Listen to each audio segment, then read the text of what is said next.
Bonjour à tous et bienvenue sur notre chaîne YouTube. Aujourd'hui, nous allons explorer le livre captivant intitulé Candide écrit par Voltaire.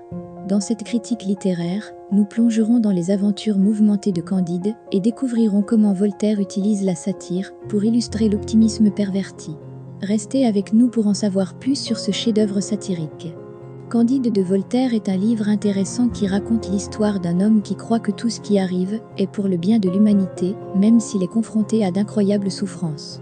J'ai lu Candide avec ma classe de littérature européenne et j'ai trouvé que c'était un très bon livre pour illustrer l'optimisme perverti et la satire.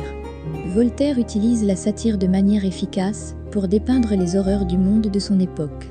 Bien que Candide soit principalement basé sur des faits réels, il contient de nombreuses idées fictives, comme un pays appelé Westphalie et le mythique Eldorado. Dans l'ensemble, j'ai vraiment apprécié ce livre. Bien qu'il soit très étrange, il présente une utilisation intéressante du langage et de l'intrigue.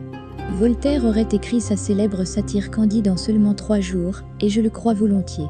Ce récit picaresque ressemble quelque peu au voyage de Gulliver de Jonathan Swift, un voyage fantastique chargé de points satiriques, mais il n'est ni aussi imaginatif ni aussi humoristique, sauf de manière burlesque. Candide, ou l'optimisme, était la réfutation satirique de Voltaire de la Théodicée de Lebnie. Une idée fausse courante sur l'histoire, et le point de vue de Voltaire, est que Candide fait référence à l'optimisme au sens d'être optimiste, c'est-à-dire voir le monde à travers des lunettes roses. L'optimisme fait en réalité référence à un monde optimal.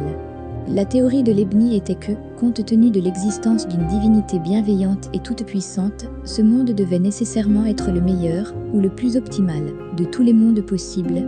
Voltaire réfute cette idée en soumettant ses personnages à une série d'aventures horribles et à un catalogue de tourments dignes du marquis de Sade. Candide est un jeune homme sympathique dont le mentor, le docteur Pangloss, persiste à croire en ce meilleur des mondes possibles, même après avoir été fouetté, réduit en esclavage, battu, torturé et dans le cas du docteur Pangloss, apparemment exécuté. Candide passe une grande partie du roman à essayer de retrouver sa bien-aimée Cunégonde, qui est également continuellement réduite en esclavage, violée et torturée au fil de l'histoire. Ils parcourent le monde, du Pérou à leur point de départ, et rencontrent le même traitement brutal presque partout où ils vont. Candide de Voltaire est un livre qui défie les attentes et qui continue de fasciner les lecteurs depuis sa publication. Cette satire audacieuse et captivante vous fera réfléchir tout en vous divertissant. N'hésitez pas à le lire si vous recherchez une expérience littéraire unique. Cela conclut notre critique de Candide de Voltaire. N'oubliez pas de partager vos propres réflexions et expériences de lecture dans les commentaires ci-dessous.